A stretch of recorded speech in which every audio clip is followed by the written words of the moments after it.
नारायण सतगुरु नारायण नारायण नारायण सतगुरु नारायण नारायण नारायण भजमन नारायण नारायण नारायण श्रीमन नारायण नारायण नारायण बोलिए सच्चिदानंद भगवान की।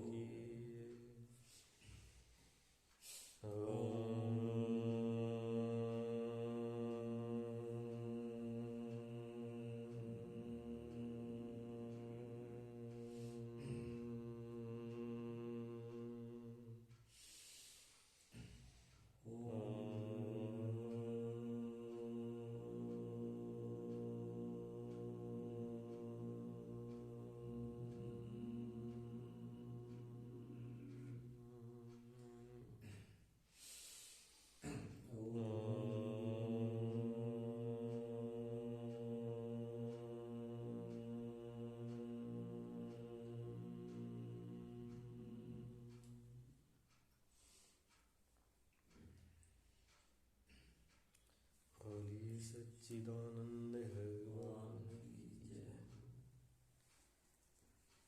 कल दो प्रकार के पदार्थों का वर्णन,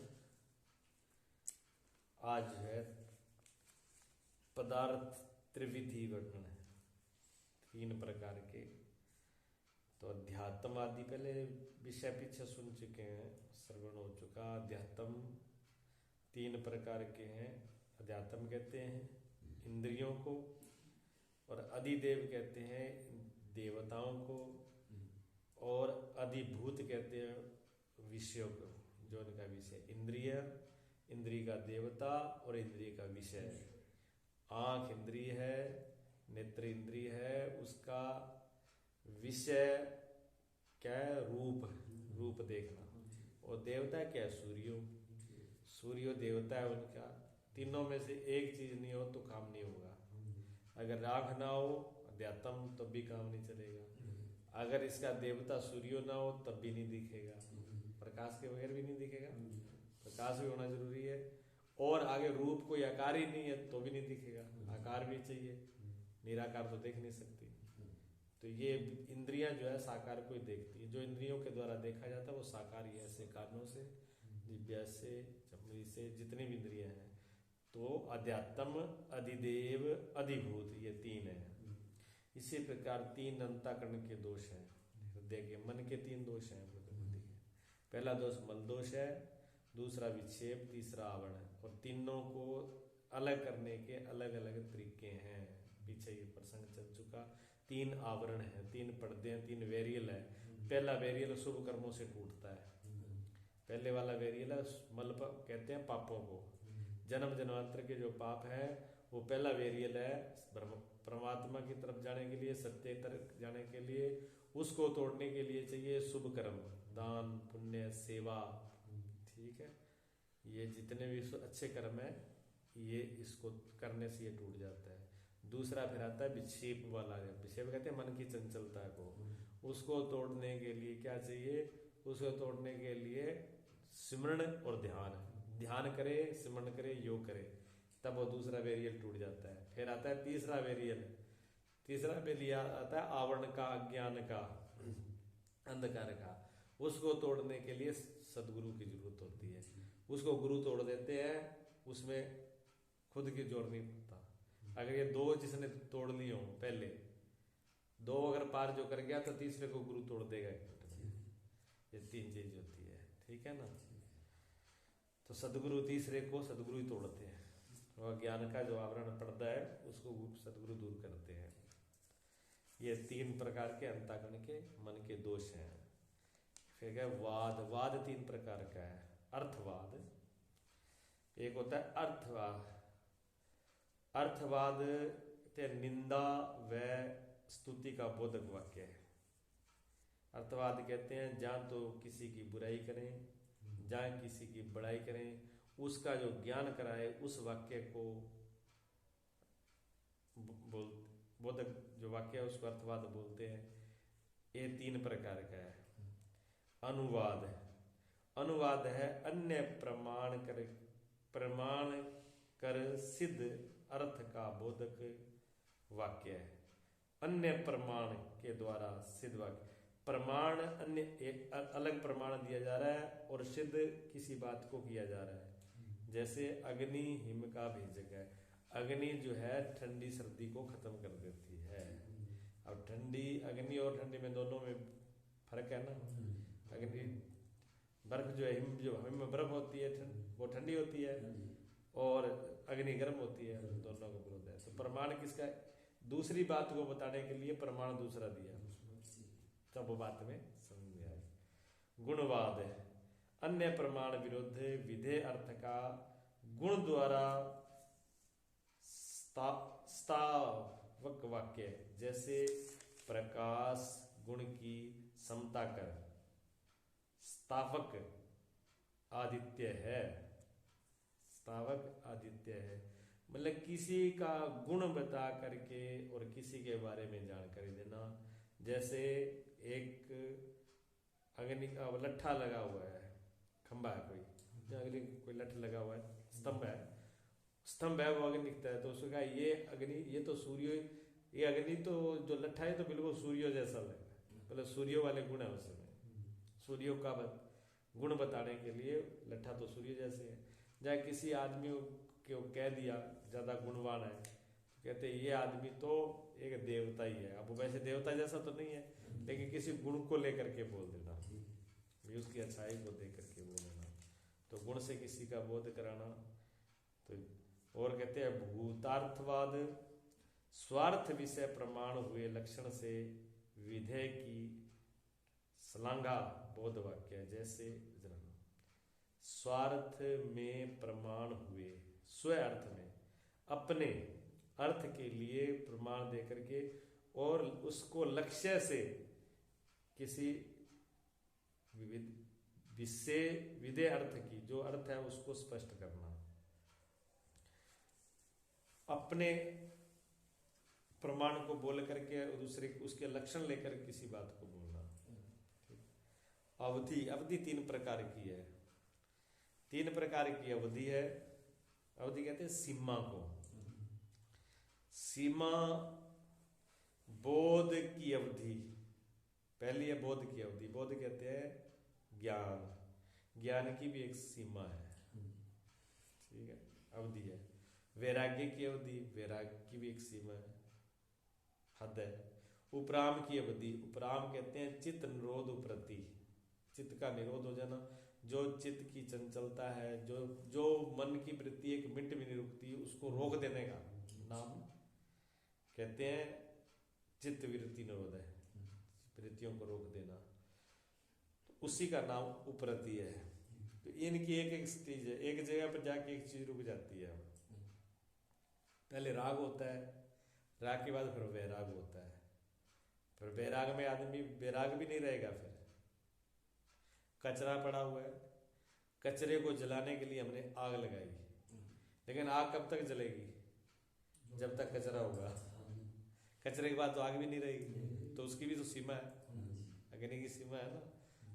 जो कचरा नहीं रहे, तो इसी प्रकार जब तक राग है तभी तक वैराग है। जब राग ही नहीं रहा तो फिर वैराग भी चला जाता है, फिर रह जाता है अनुराग। अनुराग कहते हैं प्रेम को, फिर परमात्मा से प्रेम रह जाता है। इसी प्रकार बोध, जब तक किस चीज का ज्ञान है तब तक ज्ञान की जरूरत है। जब ज्ञान हो गया तो फिर ज्ञान नहीं रहा, तो फिर ज्ञान की भी जरूरत है, वो भी चला गया। अंधकार है तो प्रकाश है, तो एक उनकी सीमा है ऐसे उपराम की। तो ये तीन प्रकार की अवधि है और तीन ही प्रकार की अवस्था है। अवस्था कहते हैं तीन देह के व्यवहार के काल है, जागृत अवस्था, स्वप्न अवस्था और सुसुप्ति अवस्था। ये तीन अवस्था है। एक जागृत, अभी जो जाग रहे हैं, स्वप्न में चले जाएंगे, निद्रा। ये तीन अवस्था, ये शरीर की अवस्थाएं हैं, मन और सूक्ष्म और स्थूल दोनों को मिला करके। और ऐसे शरीर की भी तीन अवस्था है। पहले बचपन होता है, फिर जवान हो जाता है, फिर वृद्ध हो जाता है, फिर समाप्त हो जाता है। तो ये अवस्थाएं हैं तीन तीन प्रकार की। और कहते हैं आत्मा, आत्मा भी तीन प्रकार की है, ठीक है। ये क्यों बता रहे हैं कि लोग इस तरीके से शब्दों को बोल करके बोलते हैं, इन शब्दों को बोलते हैं तो आदमी भ्रम में पड़ जाता है कि कौन सी बात कह रहे हैं, समझ में नहीं आ रही। बात तो एक ही बोली थी, लेकिन इसका अर्थ क्या है। जब सारी चीज का पता होता है तो आदमी को पता लग जाता है ये बात इस अर्थ में बोली है, ये होती है। तो आत्मा कहीं कहीं तो क्या कहते हैं, ज्ञान आत्मा। जब कोई आदमी ज्ञान आत्मा बोलते हैं तो ज्ञान किसको होता है, बुद्धि को। तो शास्त्र में जब ऐसी बात आती है ज्ञान आत्मा शब्द बोला गया है तो उसका मतलब है कि बुद्धि को बोला गया है। ज्ञान तो बुद्धि में होता है, तो ज्ञान आत्मा बुद्धि से जुड़ा हुआ है। फिर कहते हैं महान आत्मा, महान आत्मा, महान आत्मा, पहले ज्ञानात्मा बुद्धि, फिर महान आत्मा ने महतत्व, महतत्व जो विराट स्वरूप है प्रकृति का। फिर कहते हैं शांत आत्मा, शांत आत्मा शुद्ध ब्रह्म, ये परमात्मा है। शुद्ध ब्रह्म जो है परमात्मा सत्ता है, उसको कहते हैं शांत आत्मा। तीन शब्द लगते हैं, ज्ञानात्मा, महात्मा और शांत आत्मा। परमात्मा इनमें फर्क है। फिर इस आत्मा के भेद, फिर यहाँ आत्मा के भेद भी तीन भेद हैं। तो कहते हैं मिथ्या आत्मा। तो मिथ्या आत्मा क्या है, ये स्थूल और सूक्ष्म संघात जो भी कुछ दिख रहा है, सूक्ष्म ऐसे अपने शरीर में, ये शरीर और मन बुद्धि ये झूठे खत्म होने वाले हैं, एक दिन मिटेंगे। और जो ये पूरा विश्व में दिख रहा है समझते ये भी मिटेगा, तो ये मिथ्या ही है। दिख तो रहा है आत्मा जैसा, लेकिन मिथ्या आत्मा, इसलिए इसका नाम ही है मिथ्या आत्मा। इसको अनात्मा भी कह देते हैं, इसको मिथ्या आत्मा भी कह देते हैं। दिख रहा है, मिथ्या आत्मा समझ लीजिएगा, दिख रहा है लेकिन है नहीं। झूठा बोलते हैं कि बिल्कुल ही झूठा है तो फिर दिखना नहीं चाहिए था, इसलिए शब्द को चुन लिया इन्होंने, लेकिन बात एक ही है। फिर कहते हैं गौण आत्मा। गौण आत्मा का शास्त्रीय शब्द है ये। गौण आत्मा ये कह देते हैं जैसे किसी को ब्याह शादी जहाँ कहीं जरूरी काम में जाना है तो पिता नहीं जा सकता तो अपने बेटे को भेज देता है। अब जब बेटा जाता है पिता की जगह पर तो वो पिता के तुल्य ही माना जाता है, कि वो उसका उतना ही, उसकी हाजिरी उतनी मानी जाएगी कि पिताजी नहीं आके बेटा आगे नहीं, बात एक ही, चलो एक ही बात है बेटा। वैसे तो एक बात नहीं है, बाप बाप ही है, बेटा बेटा ही है, लेकिन फिर भी कहा चलो बेटा आ गया ना तो एक ही बात है। तो उसका गौण हो गया, मतलब पूरा नहीं है, गौण है। हाँ गौड़ा मतलब उसके बराबर ही माना है, तो आत्मा ही, लेकिन गौण उसका थोड़ा सा मूल्य कम है, लेकिन हाजिरी मानी जाएगी। तो गौण आत्मा। और कहते हैं मुख्य आत्मा। मुख्य आत्मा तो कुटस्थ साक्षी आत्मा, खुद, फिर खुद ही हो गया। तो खुद क्या है, साक्षी आत्मा कुटस्थ। ऐसे आनंद तीन प्रकार का होता है, सब आनंद के चक्कर में पड़े रहते हैं, आनंद आनंद आनंद आनंद करते रहते हैं, लेकिन आनंद तीन प्रकार का है। आनंद चाहिए कौन सा, ये भी तो पता होना चाहिए। आनंद के पीछे दुनिया दीवानी है, लेकिन कौन कौन सा आनंद है, किस किस आनंद में चक्कर में पड़े हैं वो तो पता हो, यह भी तो जानना जरूरी है। तो आनंद के अंदर आनंद भी तीन प्रकार का है। पहला आनंद है ब्रह्मानंद। ब्रह्मानंद, ब्रह्मा ने परमात्मा का आनंद है। समाधि में आविर्भूत व सुसुप्तिगत जो बिंबभूत आनंद है सो ब्रह्मानंद है। जैरी निंद्रा में जो होता है बिंब रूप में, बिंब का, और जागर समाधि के अंदर जो समाधि में होता है आनंद, वो तो है ब्रह्म का आनंद, परमात्मा का आनंद। ठीक है। विषय आनंद, विषयों से भी तो आनंद आता है। विषय भगवान देखने में, सुनने में, खाने पीने में आनंद आता है ना, तो इसको कहते हैं विषय आनंद। ये विषय आनंद है, ये आत्मा आनंद नहीं है, ब्रह्मानंद नहीं है, ये असली नहीं है, नकली है, डू कॉपी है, बदली। कहते हैं ना ये कंपनी की ओरिजिनल चीज है, कि ये क्या डुप्लीकेट है। अब ये डुप्लीकेट होते जाएगी, ओरिजिनल तो परमात्मा का ब्रह्मानंद ही है। अब इधर इधर जितना इधर आते जाएंगे उतना डुप्लीकेट होते जाएगा। आगे आगे जैसे जैसे चलती है कंपनी से चीजें, फिर वो आगे आगे वो बदलती जाती हैं, रद्दी होती जाती हैं।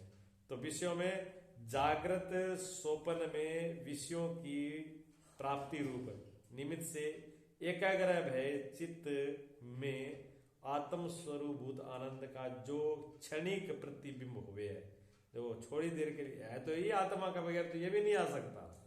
विषयों में जो आनंद है उसको विषय आनंद क्यों कहा? अगर आत्मा अगर उसमें न जुड़ी हो तो वो भी नहीं आएगा, चाहे स्वप्न में हो चाहे जागृत में हो, जो हमको प्रिय चीज है जब उस पे जाके हमारी वृत्ति टूटती है, जुड़ती है, वृत्ति रुकती है एक क्षण को वृत्ति चले बहुत जो, मतलब ये शीशा जो है वृत्ति ऐसे से हिल रहा है, अब ऐसे से हिल रहा है, मुझे ये चाहिए, मुझे ये चाहिए, मुझे ये चाहिए, इच्छा कर रखी है, इच्छा में हिल रहा है, और वो चीज जो चाहिए वो सामने आ गई, मिल गई, वो एक बार यहाँ रुका, ऐसे रुकते ही उसमें झलक किसकी आ गई? अपने चेहरे की, प्रतिमा, जो चेहरे की, जो आत्मा की झलक आई, आनंद आ गया। आनंद तो वो आत्मा का ही आया था, वो पहले हिल रहा था, एक थोड़ी देर रुका, रुकते ही आनंद आ गया, और रुकते ही आनंद आया और फिर चालू हो गया, फिर दूसरी इच्छा हो गई, फिर दूसरी इच्छा, फिर चालू बड़ा, वो आनंद गया। भविष्य वाला आनंद इतनी देर का ही होता है, क्षणिक होता है, वो थोड़ी देर को रुकती है, मन की चंचलता थोड़ी देर रुकती है, वृत्ति थोड़ी देर रुकती है, बस उतनी देर उसको महसूस होता है, उसके बाद में फिर नई वृत्ति शुरू हो गई, नई चीजें शुरू हो गई, फिर आगे चल दिया, तो ये फिर शुरू हो जाता है। तो ये आनंद जो है विषय आनंद है। फिर आता है वासना आनंद। वासना आनंद कहते हैं सुसुप्ति ते उत्थान आदिक उदासीन दशा विषय जो आनंद अनुभूत होवे है, सो सुसुप्ति ते उत्थान आदिक उदासीन, जिसमें ना तो वासना वाले आनंद में ना तो विषय है, ना स्वप्न ही है, ना स्वप्न ना विषय। लेकिन क्या हुआ कि जब सो जाता है व्यक्ति, तो सोने के बाद में जब सोता होता है उस टाइम तो आनंद होता है उसको, लेकिन जब वो सो करके उठता है तब वो उसके बारे में बताता है, तो उस टाइम में तो आनंद होता ही नहीं है, और जब था तब ये बुद्धि मन नहीं था, तब इधर छूट गया था किनारे पे। तो उसकी जो, जैसे कोई आदमी किसी कमरे के अंदर सेंट हो, खुशबू हो, और वो आदमी जो है वो बाहर गेट से बाहर ही गली में ही खड़ा है, रोड में ही खड़ा है, लेकिन उसकी अंदर की सुगंध बाहर जा रही है, तो कहते हैं सुगंध बहुत आ रही है, पर कहाँ से आ रही है? कमरे के अंदर से आ रही है। अब कमरे के अंदर तो आया नहीं, और कमरे में कितनी और क्या है ये भी पता नहीं है, लेकिन बाहर से उसको आवाज हो रहा है उसका भी हाँ अंदर सुगंध है, ये सुगंध है, उसको वो वासना रूप में होगी। तो जो सुख आनंद गहरी नींद में हुआ वो वासना रूप में उत्थान के बाद में वो अनुभव करता है, तो ये वासना आनंद है। कहते हैं अंध्यादि, अंध आदि 3 प्रकार का है। अंधता आदि के नेत्र के धर्म है, अंधा होना नेत्रों के धर्म है, अंधा नेत्रों से दिखता है, नेत्रों से अंधा होता है। यहाँ अंधता रूप नेत्र के धर्म जो है सो वधिरता मूकता आदि के अन्य इंद्रियों के धर्म का भी सूचक है। कहते हैं ये इंद्रियों के बारे में बताया जाता है। अंधता भी 3 प्रकार की है। आंख से भी अंधा हो सकता है, कमजोर, अगर आंख कमजोर होगी तो आंख से अंधा हो गया, अगर कान कमजोर हो गया तो बहरा भी हो जाएगा, और मुंह से अगर दिक्कत होगी जी में तो गूंगा भी हो जाएगा, नासिका से अगर काम नहीं कर रही तो सुगंधी से नासिका सुगंधहीन भी हो सकता है, अगर चमड़ी संप्रश्न तो जो भी इंद्रियां हैं सभी इंद्रियों के बारे में है। कई बारी आदमी को ठंडे गर्म का ही पता नहीं चलता, उसकी चमड़ी काम नहीं करती है, जब अदरक वगैरह हो जाता है, फाइलिस मार जाती है, तो उस आदमी को आप ऐसे चुट्टी भर दो, काट दो, काटो, उसको पता नहीं लगेगा, क्योंकि वहां उसकी जो है वो इंद्री काम करना छोड़ गई। अब जो है चमड़ी ज्ञान इंद्री जो है, ऐसी चमड़ी के ऊपर नशा लगा दो, फिर उसका ऑपरेशन कर देते हैं डॉक्टर, पता ही नहीं चलता है। तो ऐसे ये इंद्रियों की शक्ति कम हो जाती है, उसको बोलते हैं अंधपना। और कहते हैं आनंद्य चक्षु कर सर्वदा स्व विषय का आग्रह, जो कम दिखना इसको तो अंधता कहते हैं। आंखों के द्वारा बिल्कुल भी ना दिखना, ये तो ये अंधापन है, ठीक है। वो ये कहते हैं माध्य, मध्य का इंद्रिय कर स्व विषय का स्वल्प ग्रहण, स्वल्प कहते हैं थोड़ा सा। एक तो आंख के द्वारा बिल्कुल ही कोई चीज ना दिखनी, बिना के अंधो है, ठीक है। एक दिख तो रहा है लेकिन बहुत कम रहा है, उसको भी बोल देते हैं कम दिख रहा, अंधा है, लेकिन पूरा नहीं है, कम है, स्वल्प है, तो उसको कहते हैं स्वल्प अंधा है। एक फिर कहते हैं इंद्रियों क्या कहता है पटुत्व है, पटुत्व कहते हैं इंद्रिया का स्व विषय कर स्पष्ट, पटुता बोलता है जैसा वैसा स्पष्ट दिखना, ये 3 इंद्रियों के उपाय। कहते हैं उद्देश्य आदि, उद्देश्य है, उद्देश्य नाम का कीर्तन, लक्षण साधारण धर्म एक वर्तने वाला धर्म। जो साधारण धर्म है लक्ष्य का वो एक में वर्तता है, एक जगह। और परीक्षा पदकृत अतिथ्य अति व्याप्ति आदि दोषण कर विचार। जो परीक्षा है पदकृत करके, थोड़ा सा ये सब दुख है, कोई बात नहीं, आप इस पर ज्यादा जोर नहीं देना। ईषणा जो है, आगे कहते हैं इच्छा 3 प्रकार की होती है। इच्छा 3 प्रकार की है, तो कौन कौन सी इच्छा है? इच्छा कहते हैं वासना को, इच्छाओं को, कामना को। कहते हैं पुत्रेषणा, वित्तेषणा और लोकेषणा, 3 ही प्रकार की इच्छा हुआ आदमी का। जहाँ तो पुत्र की इच्छा होती है, संतान हो जाए, कुल चले। जहाँ वित्तेषणा कहते हैं धन दौलत खजाना मासवान जो भी आ जाता है पैसे के अंदर, पैसे की।